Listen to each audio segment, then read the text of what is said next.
All right, welcome back to the channel. It's your boy Fanon, and in this video, we're going to talk about what a trainer out of Philadelphia had to say about the real reason Terence Crawford doesn't want to fight Jaron Ennis, the up-and-coming 147-pound top contender, even after having dominated Errol Spence Jr. in the match that they have.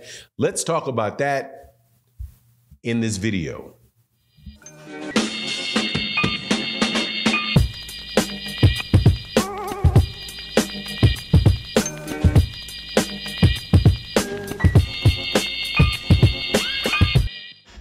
All right, welcome back to the channel. It's your boy Fanon, and we're in the welterweight division for this conversation, this boxing conversation that some of y'all ain't gonna like, but you know how we roll over here.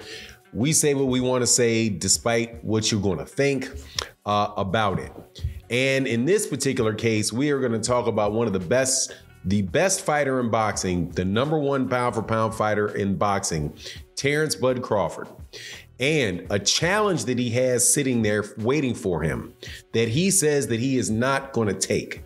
And that is one with Jaron Boots Ennis, the 147-pound mega talent out of the city of Philadelphia, Pennsylvania. But before I get into that, let me welcome you back to the channel. If you are new to the channel, please accept my invitation to hit the subscribe button, hit the bell icon so you can be notified of when we release more videos. And if you're a longtime subscriber and supporter of the channel, thank you so much. It really does make a big difference when you support the channel. Shout out to my sister Barbara D, Matty Yo, Mr. Pragmatic, and everybody that goes to HU, everybody that is out there as a noob. Thank you, noobs. Thank you guys very much for your support.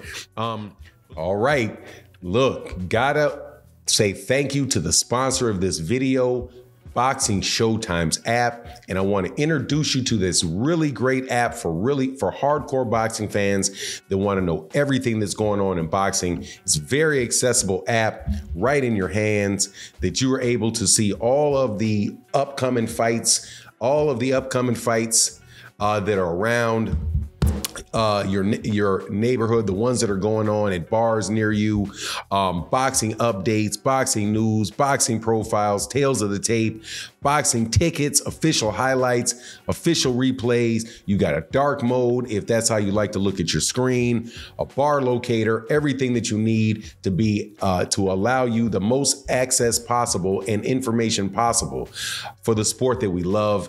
Also, there's a promotional code that you can use, Fanon that will allow you to have access to the premium features of the app, as well as a 14-day trial for the premium features of that app. Very inexpensive monthly fee. So make sure you guys go check that out. Does support the channel. Thank you.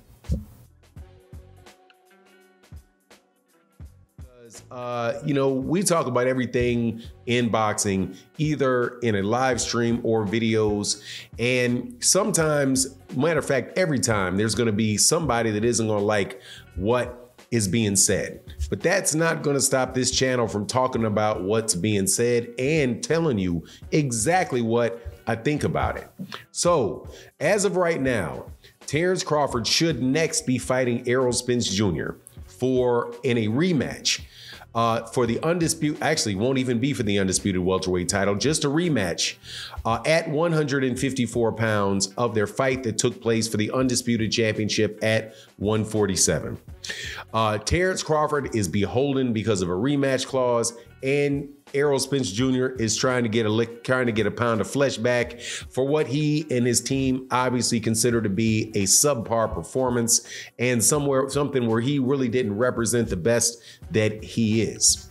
Now, for Terence Crawford's part, a lot of people are saying that he shouldn't take the rematch with Errol Spence. And because obviously they believe it's a mismatch in the last fight. So people are asking Terence Crawford, and again, this is something Terence Crawford said, not me. So if you want to get upset about it, get upset with him, because that's who said it, not me. I actually understand why he would say this. When he was asked on the Breakfast Club about fighting Jaron Ennis, he said, no, I'm not going to do it at this point in time. It's a lose-lose for me. If I beat him, they're going to say he wasn't ready, he didn't have enough skills and all of that, didn't have enough experience and all of that, right?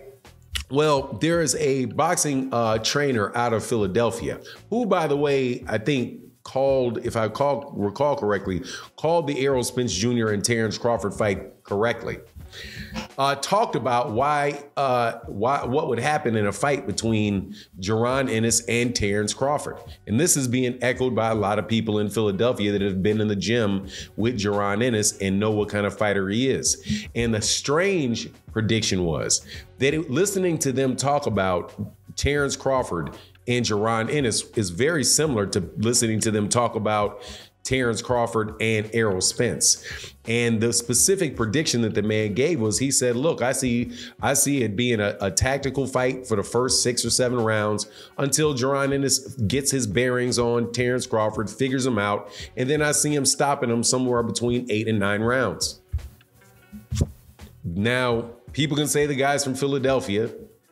People can say what they want. The two things that I just said were both actually said. One guy said that he didn't want to fight Jaron Ennis because it was a lose-lose. One of the loses that he mentioned was that Jaron Ennis, if I beat him, I won't get enough credit. I won't get credit because he was too inexperienced. What's the other lose? The other lose is that you can lose, which goes right along with what Mr. Acosta or Coach Acosta said, which is that he sees Jaron Ennis stopping Terence Crawford somewhere before the 9th round after a beginning tactical fight until Jaron Ennis figures out what he's doing. Now, if you ever listen to any other professional fighters talk about Jaron Ennis, you will hear them say things like Roy Jones Jr. says, and what Sean Porter said about Jaron Ennis, that they've not seen anybody as talented as he had, as Jaron Ennis is, since a young Roy Jones Jr. If you didn't get that, if you didn't understand what that means, let me tell you what that means. It means that they think he's more talented than Terence Crawford is, because Roy Jones Jr. can't turn pro in the 1990s.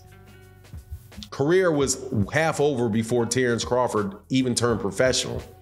So more than half over. Well, I guess half over because he had all those fights afterwards. That's the type of talent that Jaron Ennis is. So please understand when these people are saying that Jaron Ennis can beat Terence Crawford and will beat Terence Crawford, that it is not based off of just some willy-nilly, oh, I think Errol Spence Jr. lost. Let's just make up somebody and pull him out of the woodwork so that now they can have a shot to beat him. No. People have been saying about Jaron Ennis for a long time, and people would be saying the same thing about Jaron Ennis if Errol Spence Jr. had won the fight, because that's the type of fighter that Jaron Ennis is. He is that excellent level. He's an excellent level professional fighter. Now, will the fight take place? Probably not. Because, again, I understand where Terence Crawford is coming from. He's coming from the same place that Sean Porter was coming from when he was asked about fighting Jaron Ennis. And he said, no, I'm not trying to do that. I'm going to leave that to the young guys. I've already got to my stage in my career where I've been fighting my contemporaries and beating my contemporaries. Let him do that with his, which is interesting because a lot of people, not Sean Porter specifically, were saying the same thing and criticizing Floyd Mayweather when Floyd Mayweather Jr. didn't fight Sean Porter and didn't fight Keith Thurman, who were the young and up-and-coming fighters at the time. Floyd Mayweather Jr. was the #1 fighter in the world. So do you see how that pattern goes? Floyd Mayweather Jr., old guy, did not actually took a long time for him to get a shot against the guys in the generation older than him, who were the Shane Mosleys and the Oscar De La Hoyas and the Tito Trinidads, those type of guys. He did not fight Tito Trinidad. Before somebody tries to correct me in the comment section, I know he didn't fight them, but he didn't get those shots at those guys until, later in his career. when the money was really there for them. Then Sean Porter and Keith Thurman don't get a shot at Floyd Mayweather Jr. And now you have Terence Crawford, who's in that same age group, that isn't going to give a shot to Jaron Ennis, because Jaron Ennis will need to either become this big mega money star before he retires, or, you know, he's just not going to get the fight. However, don't get it twisted. That's a real fight. That's a real fight. And to the people that just want to talk crazy and act like it's just somebody holding a grudge, that is what Terence Crawford said. That's what Sean Porter said. That's what many trainers are saying. This is not me just making it up because I got some grudge against Terence Crawford. Jaron Ennis is a spectacular fighter and deserves to get a shot at a championship belt. Just like when Terence Crawford was an exceptional young fighter, he deserved it. And Mayweather, when he was exceptional, he deserved it. And all the other boxers that came before him and all the other boxers that come afterwards.